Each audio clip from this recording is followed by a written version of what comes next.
Welcome to JEE point. मैं आप सभी लोगों को अपने चैनल में स्वागत करता हूं। आज हम लोग को जो सीखना है उस कैटेगरी में हम लोग प्रिंसिपल ऑफ एम्पलीट्यूड मॉड्यूलेटर पे आज हम लोग मूव करेंगे। देखिए, जो भी अभी तक हम लोगों ने सीखा है वो मॉड्यूलेशन के बारे में हम लोगों ने बेसिकली सीख लिया है, एक्सेप्ट डिजिटल मॉड्यूलेशन। ठीक है, तो डिजिटल मॉड्यूलेशन को हम लोगों ने अभी तक नहीं सीखा है, तो उसको हम लोग नेक्स्ट कैटेगरी में यानी नेक्स्ट प्लेलिस्ट में हम लोग को डालना है उसको, हम जैसा कि डिस्कस किया था मैंने। लेकिन यहाँ पे जो भी एनालॉग मॉड्यूलेशन की कैटेगरी में आने वाला है वो हम लोग कंटिन्यूसली मूव कर रहे हैं उस कंटेंट पे। तो आज हम लोगों को जो एम्पलीट्यूड मॉड्यूलेशन हम लोगों ने सीख लिया था, ठीक है, कंटिन्यूस में मैं सारी कैटेगरी आपको बहुत बार मिल चुकी हैं, बहुत बार मैं बता चुका हूँ क्या क्या हुआ है। तो उस कैटेगरी में ही हम लोग आगे आज जो बात करनी है वो प्रिंसिपल ऑफ एम्पलीट्यूड मॉड्यूलेटर पे बात करनी है। चलिए बात करते हैं। तो इसमें जो सबसे पहला पॉइंट जो है वो हम लोगों को यही समझना है कि देखिए यहाँ पे एम्पलीट्यूड मॉड्यूलेटर में ट्रांसमीटर है ना, ट्रांसमीटर पे जो हम लोग सर्किट्स यूज़ करते हैं उनका क्लासिफिकेशन, उनकी ही बात हम लोग हमको करनी है। ठीक है, यानी मॉड्यूलेशन किस वे में किया जाता है ट्रांसमीटर पे, वहाँ जो भी बातें पॉसिबल हैं वो यहाँ पे करनी है। तो सबसे पहले तो हम लोग इस कैटेगरी में पावर एम्पलीफायर की बात करना चाहेंगे। ठीक है, पावर एम्पलीफायर की बात करना चाहेंगे क्योंकि ये मोस्ट इंपॉर्टेंट पॉइंट है पावर एम्पलीफायर, तो इसकी बात करना बहुत ज़रूरी है। चलिए बात करते हैं इस पर। पावर एम्पलीफायर है क्या? बेसिकली अगर आपसे पूछें पावर एम्पलीफायर क्या है तो आप सीधा सीधा आंसर यही दोगे कि कोई अगर इस पावर एम्पलीफायर, वो एम्पलीफायर होता है जिसके इनपुट पे कोई सिग्नल देते हैं और ये इसकी पावर के लेवल को बढ़ा दे, है ना। नाम से ही पता चल रहा है कि पावर एम्पलीफायर क्या होगा। पावर एम्पलीफायर वो एम्पलीफायर होगा जो किसी सिग्नल की पावर लेवल में क्या करे, इंक्रीमेंट कर दे। क्लियर है, बात समझ में आ गई। तो ये पावर एम्पलीफायर है। अच्छा, इस पावर एम्पलीफायर को हम लोग इसमें मॉड्यूलेटर में या मॉड्यूलेशन में ट्रांसमीटर पे यूज करते हैं। ठीक है, चलिए, तो पावर एम्पलीफायर कई तरह के होते हैं। अगर क्लासीफाई इसको मैं करना चाहूं तो आपको पता चलेगा ये होता है क्लास ए एम्पलीफायर। ये सब बातें क्यों हो रही हैं आपको बाद में समझ में आएगा। ठीक है, class A amplifier, class B amplifier और क्लास ए बी एम्पलीफायर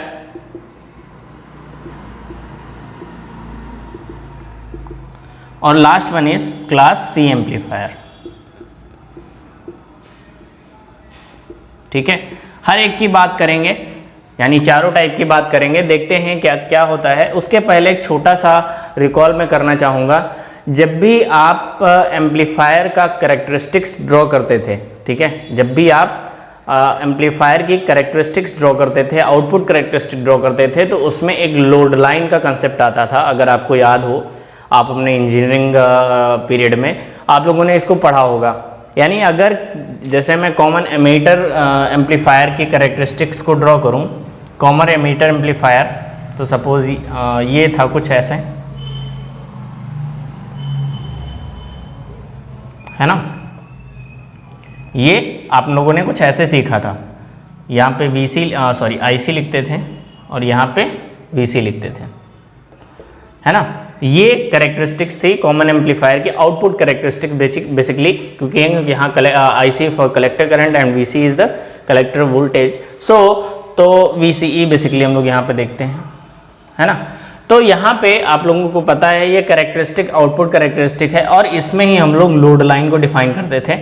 सबसे पहले यहाँ 3 रीजन डिफाइन होते थे। आपको पता है ये कट ऑफ रीजन आपका कहलाता था, इसके नीचे का कट ऑफ रीजन कहलाता था।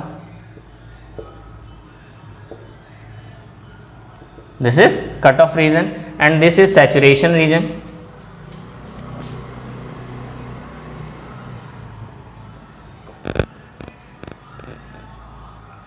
This is saturation region and this is active region. Okay, this is active region, this is cutoff region and this is saturation region.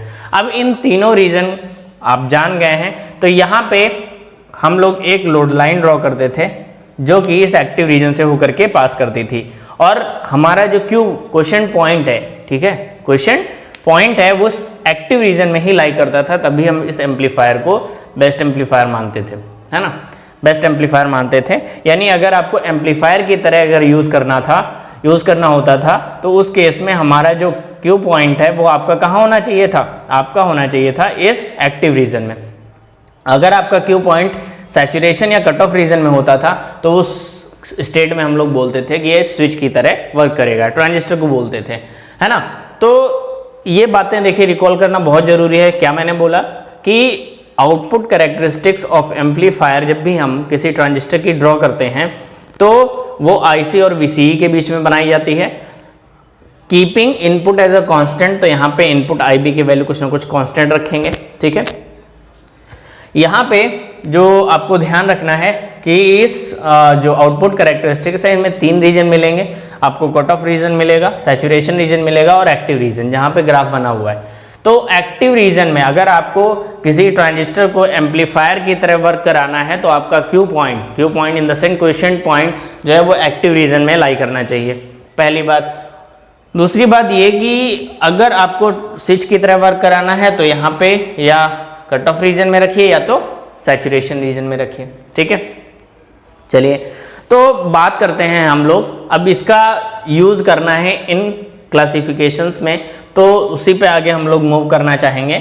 देखते हैं क्या पॉसिबिलिटीज यहाँ पे हो सकती हैं। देखते हैं सबसे पहले क्लास ए एम्पलीफायर,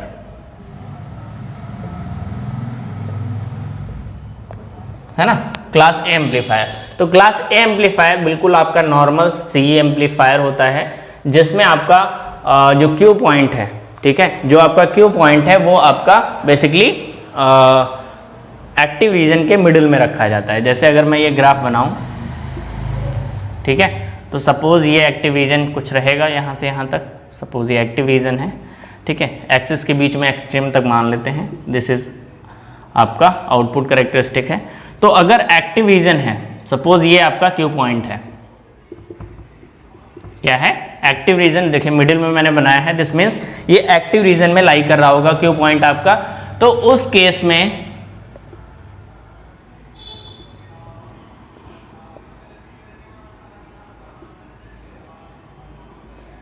ठीक है, तो उस केस में आप अगर इनपुट पे कोई भी पल्स दोगे, इनपुट पे मान लीजिए एक साइनसॉइडल पल्स दोगे तो आपको आउटपुट पे भी क्या 180 डिग्री फेज रिवर्सल मिलेगा।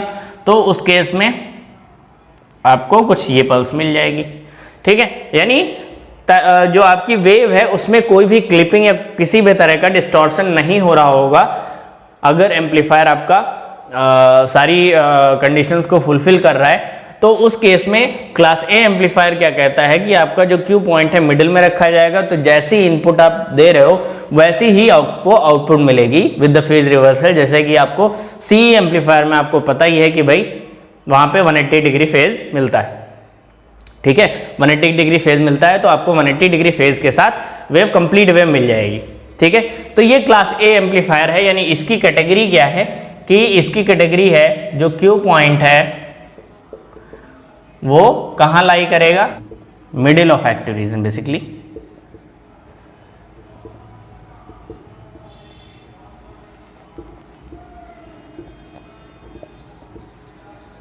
ठीक है, मिडिल ऑफ एक्टिव रीजन, ठीक है। तो उस केस में आपको जो आउटपुट मिलेगा, आउटपुट जो मिलेगा वो 0 से 360 तक मिलेगा, क्लियर है। आउटपुट जो है आपको 0 से 360 तक मिलेगा। ये इस क्लास ए एम्पलीफायर के कैरेक्टरिस्टिक्स हैं।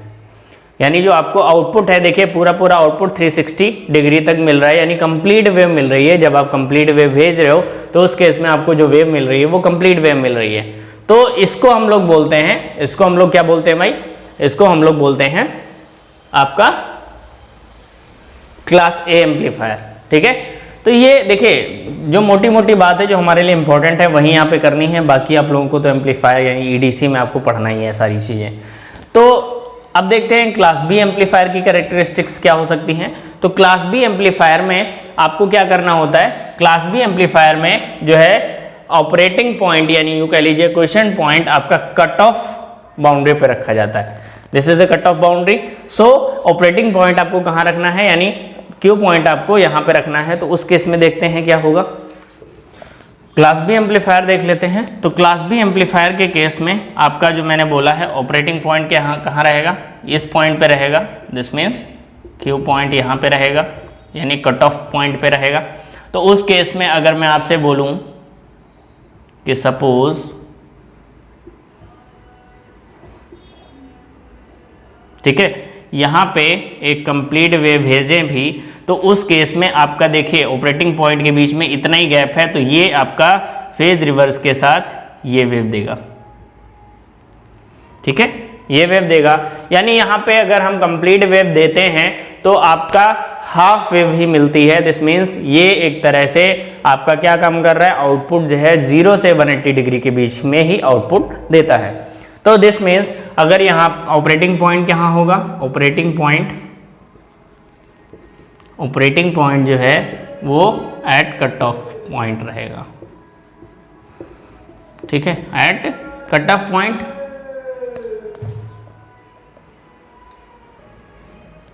तो ऑपरेटिंग पॉइंट जो है एट कट ऑफ पॉइंट रहेगा, और यहाँ पे आउटपुट अगर आपकी बात करें तो आउटपुट आपका 0 से 180 डिग्री तक मिलता है, 0 से 180 डिग्री तक मिलेगा। आपको ये ध्यान रखना है, ठीक है, आपको ध्यान रखना है कि जो है यहाँ पे कट ऑफ जो ऑपरेटिंग पॉइंट है वो कहाँ पे रखा जाएगा, आपको कट ऑफ पॉइंट पे रखा जाएगा, और आउटपुट जो है आपको 0 से 180 डिग्री के बीच में मिलना है। ठीक है, आप ध्यान रखिए यहाँ पे क्लास ए एम्पलीफायर की जो एफिशिएंसी है वो बहुत पुअर होती है। ठीक है, बहुत पुअर एफिशिएंसी होती है। क्लास बी की एम्पलीफायर की एफिशिएंसी जो है मोर देन ए होती है, एफिशिएंसी मोर देन क्लास ए। ठीक है, क्लास ए से इसकी जो है क्लास बी एम्पलीफायर की एफिशिएंसी बहुत ज़्यादा होती है, हम उस इसमें कह सकते हैं कि ज़्यादा होती है, बहुत ज़्यादा नहीं होती है। चलिए हम क्लास ए बी एम्पलीफायर देख लेते हैं। तो क्लास ए बी एम्पलीफायर देख लेते हैं क्या हो सकता है। अच्छा, यहाँ पे आपको ये ध्यान रखना है कि क्लास बी एम्पलीफायर में पावर जो है बहुत कम लगती है। ठीक है, पावर जो है यहाँ पे रिक्वायरमेंट ऑफ पावर लेस रहती है, तो लेस रिक्वायरमेंट ऑफ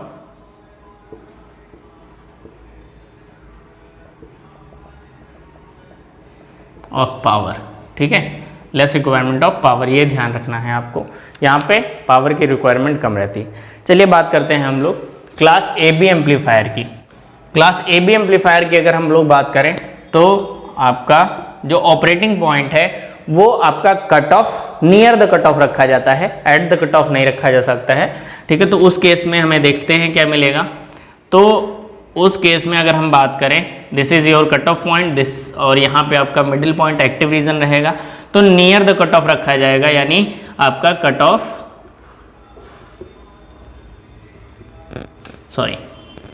ये आपका क्यू पॉइंट है।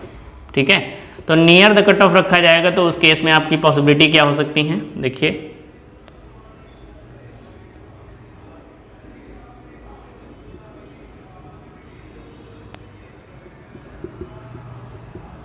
ठीक है, तो यहाँ पे कुछ ऐसी पॉसिबिलिटी आपको देखने को मिलेगी, तो आउटपुट पे भी आपको कुछ ऐसी पॉसिबिलिटी ही देखने को मिलेगी।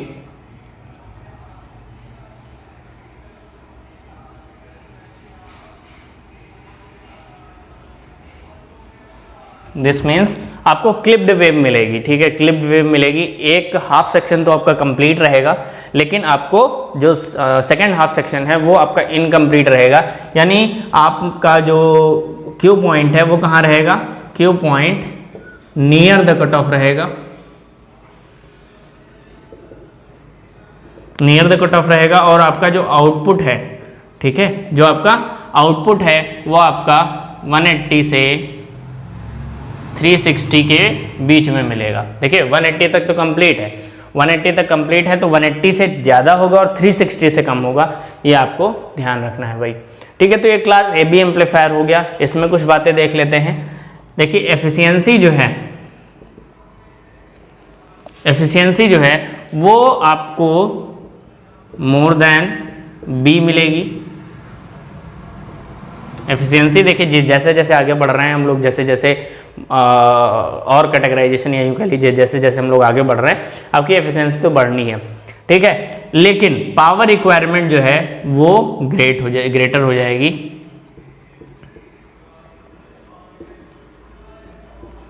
ठीक है, क्यों? क्योंकि देखिए वहां पे 180 साइकिल के लिए आपको आउटपुट लेना था, तो इस वजह से वहां पे जो लेस अमाउंट ऑफ पावर चाहिए थी उससे तो इसमें ज़्यादा ही होगी, क्योंकि 180 से 360 के बीच में जा रहा है। ठीक है, तो आपको ये ध्यान रखना है, चारों पॉइंट ध्यान रखने हैं। यहाँ पे जो पावर रिक्वायरमेंट है वो आपकी ग्रेटर देन होगी। अब आप पूछोगे sir A class A amplifier में, तो उसमें भी इससे ज़्यादा ही होगी, क्योंकि वो पूरा 360 के लिए आपको दे रहा था। ठीक है भाई, चलिए बात करते हैं अब हम लोग क्लास सी एम्पलीफायर की, जो कि सबसे इंपॉर्टेंट है और जिसका हम लोग मॉड्यूलेशन में यूज करते हैं। ठीक है, यहां पे देखिए क्लास बी एम्पलीफायर जो था, क्लास बी एम्पलीफायर जो था वो क्लास बी एम्पलीफायर हम लोग एसएसबी जनरेशन यानी single side band suppress carrier generation में हम लोग उसको करते हैं, बट जो है क्लास ए और क्लास ए बी एम्पलीफायर कहीं यूज नहीं करते हम लोग। ठीक है, क्लास सी एम्पलीफायर का हम लोग कलेक्टर मॉड्यूलेशन में यूज करते हैं, और ये सबसे बेहतर यूज करने वाला कलेक्टर मॉड्यूलेशन है। कलेक्टर मॉड्यूलेशन या एएम ट्रांसमीटर में जो भी हम लोग मैक्सिमम यूज करते हैं वो आपका क्लास सी एम्पलीफायर ही यूज करते हैं। ठीक है, चलिए अब बात करते हैं क्लास सी एम्पलीफायर क्या होता है वो। तो ये यहाँ पे जो आपको ऑपरेटिंग पॉइंट रखना है वो in the cut off region रखना है, यानी कट ऑफ रीजन के अंदर रखना होता है। तो उस केस में देखिए हमारी पॉसिबिलिटीज क्या क्या हो सकती हैं। तो ये हो गया और एक ये हो गया, तो आपको इनपुट तो आप ऐसे दे रहे होगे, ठीक है, लेकिन आपको आउटपुट इसी सेक्शन के लिए मिलना है, तो आपको क्या करना पड़ेगा, बेसिकली ये आएगा,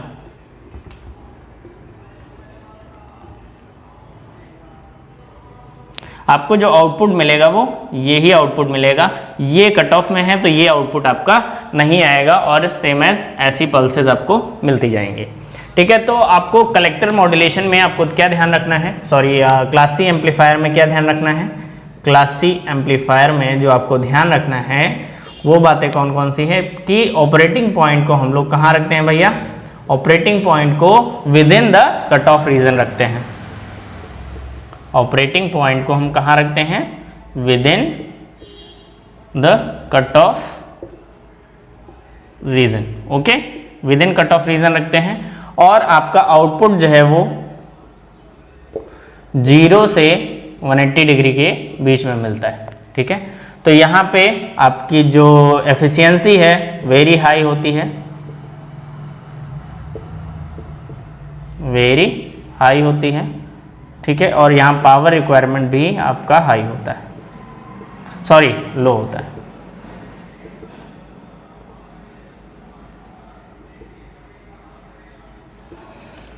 बात समझ में आ गई? तो ये 4 तरह के एम्पलीफायर थे। अब आपको ध्यान क्या रखना है भैया, क्लास सी एम्पलीफायर सबसे ज़्यादा यूज होने वाला एम्पलीफायर है। इससे हम लोग कलेक्टर मॉड्यूलेशन करते हैं, बहुत सारे मॉड्यूलेशन में इसका यूज़ होता है। क्लास सी एम्पलीफायर सबसे बेस्ट एम्पलीफायर कहलाता है, क्योंकि यहाँ पे देखिए आपकी जो आउटपुट है वो पल्सेस के फॉर्म में मिल रही है। तो हमारे पास एडवांटेज ये है कि अगर ये पल्सेस जो हैं, ये पल्सेस हैं, किसी रेजोनेंट सर्किट को दे दिया जाए और उस रेजोनेंट सर्किट को इस फ्रीक्वेंसी पे ट्यून किया जाए जो कि रेजोनेंस फ्रीक्वेंसी हो, तो और उसका सिग्नल जो है, उसका इनपुट जो है, रेजोनेंस सर्किट का इनपुट जो है वो मॉड्यूलेटिंग सिग्नल के करस्पॉन्डिंग रखा जाए, तो उस केस में यहाँ पे कंप्लीट पल्सेस मिल सकती हैं। कंप्लीट पल्सेस मिल सकती हैं इन द सेंस आपको जो है एम्पलीट्यूड मॉड्यूलेटेड वेव मिल सकती है। ठीक है, तो यहाँ पे ये बेनिफिट इसका दिखने को मिला, तो इस वजह से हम लोग इसको क्लास सी एम्पलीफायर को यूज करते हैं। ठीक है, तो चलिए बात करते हैं हम लोग अब आगे कि क्लास सी एम्पलीफायर, या यूँ कह लीजिए कि क्लास सी एम्पलीफायर को हम लोग कैसे थोड़ा सा उसके बारे में और जान लेते हैं, क्योंकि आपको बताया बहुत इंपॉर्टेंट चीज़ है। तो क्लास सी एम्पलीफायर के बारे में क्या क्या पॉसिबल बातें हो सकती हैं वो भी देख लेते हैं हम लोग। This is class C amplifier. ठीक है, ये क्या है, ये क्लास सी एम्पलीफायर है। अब देखते हैं इसमें क्या पॉसिबिलिटीज़ हो सकती हैं। देखिए, सबसे पहली बात तो मैंने जो बोला है, यहाँ पे आउटपुट पे आपको पल्सेस मिलती हैं, यानी अगर इस कलेक्टर पे देखोगे आप यहाँ पे, ठीक है, तो यहाँ पे अगर आप देखोगे तो इनपुट के, ये क्लास सी एम्पलीफायर है, तो यहाँ पे जो पल्सेस मिलेंगी वो कुछ ऐसी पल्सेस मिलेंगी। ठीक है, ऐसी पल्सेस कुछ मिलेंगी, आपको समझ में आ रहा होगा। या यूँ कह लीजिए आपका ऐसी पल्सेस मिलेंगी, है ना। तो अगर ऐसी पल्सेस मिल रही हैं तो देखिए क्या पॉसिबिलिटी हम लोग यूज़ कर सकते हैं। अब देखिए ये आपका एक ट्यून्ड सर्किट है, क्या है, ट्यून्ड सर्किट है, या एलसी सर्किट आपको पता है, ऑसिलेटर सर्किट होता है, एलसी ट्यून्ड सर्किट, ठीक है। ट्यून्ड सर्किट देखिए क्या होते हैं, रेजोनेंस कंडीशन पे tuned circuit means frequency contained circuit, दोनों देखिए रिएक्टिव कंपोनेंट्स हैं। तो यहाँ पे एक पर्टिकुलर फ्रीक्वेंसी पे ये रेजोनेंस शो करेंगे और वहाँ पे ऑसिलेशंस आपको मिलते रहेंगे, और अगर उस पर्टिकुलर फ्रीक्वेंसी के बियॉन्ड देखें तो आपके डैम्प्ड ऑसिलेशन मिलते हैं। एलसी ऑसिलेशंस आपके कैसे मिलते हैं, डैम्प्ड ऑसिलेशन मिलते हैं, ये ऐसे ऐसे, ये डैम्प्ड ऑसिलेशन मिलते हैं, ठीक है। तो इस पर्टिकुलर जो एलसी सर्किट है इसको अगर ट्यून किया जाए, ठीक है, ट्यून किया जाए तो आपको कांस्टेंट एम्पलीट्यूड का एक कांस्टेंट एम्पलीट्यूड की एक वेव मिल सकती है ना। आप देखते हैं यहाँ पे इनपुट पे हम लोग सिग्नल देंगे, कोई भी सिग्नल देंगे, यानी इनपुट पे जब हम आपका क्या करते हैं सिग्नल देते हैं तो आपका आउटपुट पे एक ऐसा सिग्नल मिलने वाला है, पल्सेस मिलने वाली हैं। अब ध्यान रखिए ये एलसी ऑसिलेटर जो आपका है, एलसी ट्यून सर्किट है, इसकी एक रेजोनेंट फ्रीक्वेंसी होगी। अगर इस रेजोनेंट फ्रीक्वेंसी मान लेते हैं वो एफआर है, तो उस एफआर को आपका सिग्नल, ये एफआर इस हिसाब से एडजस्ट किया जाता है जैसा कि आपका इनपुट सिग्नल है, ठीक है। इनपुट सिग्नल के बराबर अगर ये एफआर यानी इस सिग्नल की फ्रीक्वेंसी अगर आपके रेजोनेंस फ्रीक्वेंसी के इक्विवेलेंट हो जाए तो उस केस में हमें यहाँ पे जो है वो कैसे, आपके डैम्प्ड ऑसिलेशन पहले हो रहे थे लेकिन रेजोनेंट फ्रीक्वेंसी पे ये कांस्टेंट एम्पलीट्यूड के मिलेंगे और इनपुट सिग्नल के अकॉर्डिंग मिलेंगे, तो हमें पूरी साइन वेव मिल जाएगी, ठीक है। बात समझ में आ गई। तो ये एक क्लास सी एम्पलीफायर है। देखिए एक बार फिर से रिकॉल करता हूँ, देखिए आपका ये सिग्नल अगर यहाँ पे कोई भी तरह का आप सिग्नल दोगे, मान लीजिए साइन वेव सिग्नल आपने दिया, तो उस केस में कलेक्टर पे आपको कौन सा सिग्नल मिलेगा, आपको पल्सेस के फॉर्म में सिग्नल मिलेगा, कलेक्टर पर आपको पल्सेस के फॉर्म में सिग्नल मिलेगा। तो उस केस में देखते हैं क्या पॉसिबिलिटीज हो सकती हैं। तो पल्सेस के फॉर्म में सिग्नल मिलेगा अगर मैं क्या करूं, इस एलसी ऑसिलेटर सर्किट जो लगा हुआ है, एलसी ट्यून्ड सर्किट जो लगा हुआ है, इसकी रेजोनेंट फ्रीक्वेंसी को इनपुट सिग्नल फ्रीक्वेंसी के इक्विवेलेंट रखूं, बराबर रखूं, तो उस केस में यहाँ पे जो वेव मिलती है, मान लेते हैं रेजोनेंस फ्रीक्वेंसी पे जब ये काम करता है तो आपको कंप्लीट ऑसिलेशंस के कांस्टेंट एम्पलीट्यूड के आपको ऑसिलेशंस मिलते हैं। तो उस केस में आपका इनपुट सिग्नल ये है तो इसके ऑसिलेशंस यानी इसका एम्पलीट्यूड आपका जो एलसी ऑसिलेटर है उसका एम्पलीट्यूड आपका इसका वॉल्यूम यानी इस सिग्नल का एम्पलीट्यूड इसके अकॉर्डिंग एडजस्ट हो जाएगा और एक कंप्लीट साइन वेव आपको मिलेगी, यानी कंप्लीट आपको एम्पलीट्यूड मॉड्यूलेटेड वेव मिलना है। बात समझ में आ गई। तो देखिए यहाँ पे जो पॉसिबिलिटीज हैं वो समझना है, बहुत ज़्यादा जरूरी है, ठीक है। और आपको यहाँ पे एम्पलीट्यूड मॉड्यूलेटेड वेव मिल जाएगी। कुछ बातें और हैं यहाँ पे वो समझना बाकी है, देखते हैं। लो लेवल मॉड्यूलेशन क्या है, इसमें आपको जो पावर रिक्वायरमेंट होती है या यूँ कह लीजिए जो मॉड्यूलेशन होता है वो लो पावर पे होता है। तो modulation take place at low power, modulation at low power level. अब लो पावर लेवल के आपके कौन कौन से हैं, तो आपका क्लास ए या क्लास बी, ठीक है। ये दोनों आपका ध्यान रखना है, यहाँ पे कम पावर की जरूरत पड़ेगी तो क्लास ए एम्पलीफायर और क्लास बी एम्पलीफायर इसमें यूज किए जाते हैं, ठीक है। एग्जाम्पल इसका जो है वो बेस मॉड्यूलेशन एक बहुत बढ़िया एग्जाम्पल है इसका, जो कि बेस मॉड्यूलेशन जो है वो लो लेवल मॉड्यूलेशन। देखिए लो लेवल मॉड्यूलेशन की सबसे खास बात ये होती है, लो लेवल मॉड्यूलेशन की सबसे खास बात ये होती है कि पहले मॉड्यूलेशन कराएंगे फिर एम्पलीफाई करेंगे, ठीक है। पहले मॉड्यूलेशन कराएंगे फिर एम्पलीफाई करेंगे, ये आपका लो लेवल मॉड्यूलेशन है। जबकि हाई लेवल मॉड्यूलेशन में हम लोग क्या करते हैं, पहले एम्पलीफाई करते हैं फिर मॉड्यूलेशन कराते हैं, ठीक है। तो यहाँ पे ये ध्यान रखना है, दोनों में अंतर ये है कि लो लेवल मॉड्यूलेशन में आपको क्या करना है, सबसे पहले मॉड्यूलेशन कराना है फिर एम्पलीफाई करना है, और हाई लेवल मॉड्यूलेशन में आपको क्या करना है, पहले एम्पलीफाई करना है या पहले आपको एम्पलीफाई कर देना है, उसके बाद आपको मॉड्यूलेशन कराना है, यानी कलेक्टर मॉड्यूलेशन इसका एग्जाम्पल है। और बेस मॉड्यूलेशन आपका लो लेवल मॉड्यूलेशन का एग्जाम्पल है, आपको ध्यान रखना है। और यहाँ पे मॉड्यूलेशन जो होगा वो हाई लेवल पे होगा, हाई पावर लेवल पे होगा।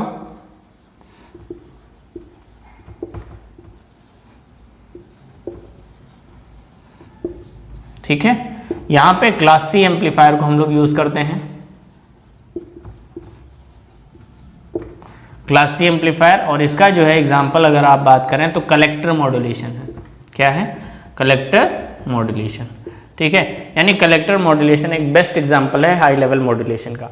ठीक है, चलिए अब थोड़ा सा और एक कैटेगराइजेशन कर लेते हैं, एक तरह से और बात कर लेते हैं कि लीनियर मॉड्यूलेशन और नॉन लीनियर मॉड्यूलेशन कौन कौन से हैं।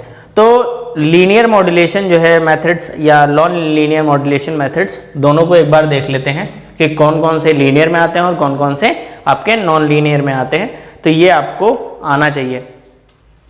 तो लीनियर मॉड्यूलेशन मेथड और नॉन लीनियर मॉड्यूलेशन मेथड दोनों में क्या फ़र्क है?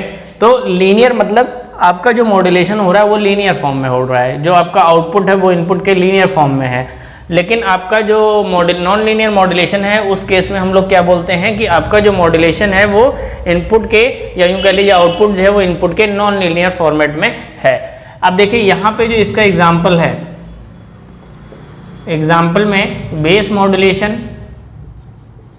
ठीक है, देखिए जो आपको याद करना है वही आपको मैं बता रहा हूँ। Base modulation, collector modulation.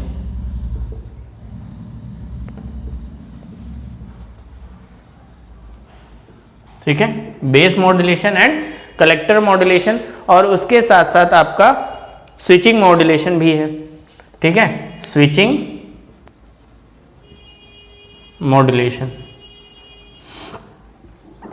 जबकि यहां पे अगर हम बात करें तो स्क्वायर लॉ मॉड्यूलेशन यहां पे है।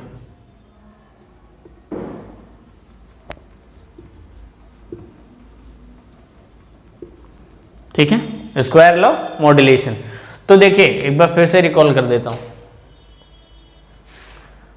ठीक है, एक बार फिर से रिकॉल कर लेते हैं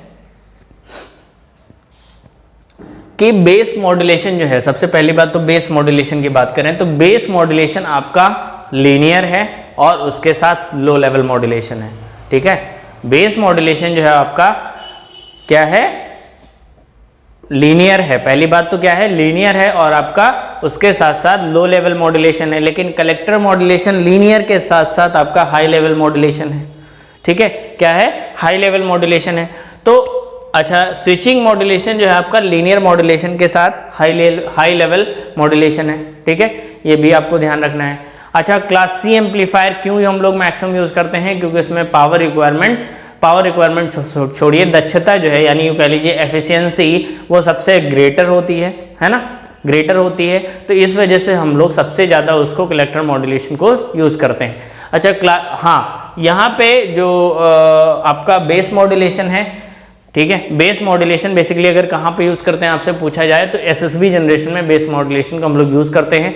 बेस मॉड्यूलेशन की कैटेगरी में आपका कौन आता है? बेस मॉड्यूलेशन की कैटेगरी में आपका class A, class B amplifier आता है। ठीक है, तो ये इतनी बात आज की है। बहुत क्वेश्चन इससे पूछा जाता है, ध्यान रखेंगे। ठीक है, ध्यान रखेंगे कि कौन किसकी कैटेगरी में आता है। ठीक है, तो लीनियर में अगर हम बात करें तो बेस, कलेक्टर और स्विचिंग है। नॉन लीनियर में स्क्वायर लॉ मॉड्यूलेटर है। अच्छा, आगे भी और भी आएंगे, और भी चीज़ें हैं। डीएसबी का जब हम मॉड्यूलेशन करा रहे होंगे तो उस केस में एक बैलेंस मॉड्यूलेटर आता है, तो वहाँ पे भी बहुत सारी बातें होनी हैं। तो फिलहाल ये अभी तक हम लोगों ने जो सीखा है वो डीएसबी एफसी सीख रहे हैं। ठीक है, फुल कैरियर सीख रहे हैं, अभी सप्रेस कैरियर नहीं सीख रहे हैं। तो यहाँ पे जो फुल कैरियर है दिस मीन्स आपको डीएसबी एफसी सीख रहे हैं हम लोग, न कि डीएसबी एससी। डीएसबी एससी का हम लोग अलग प्रोडक्ट मॉड्यूलेटर से वगैरह यूज़ करेंगे, फिर एसएसबी एससी यूज़ करेंगे। एसएसबी एससी को देखते हैं कहाँ से हम लोग कैसे मॉड्यूलेट कराते हैं, है ना। तो ये सारे कैटेगराइजेशन होंगे, लेकिन फिलहाल के लिए आपको इतना बेसिक आना चाहिए, तभी आप आगे की बातें समझ पाओगे। चलिए आज का वीडियो यहीं पे वाइंड अप करते हैं, मिलते हैं नेक्स्ट वीडियो में, तब तक के लिए नमस्कार।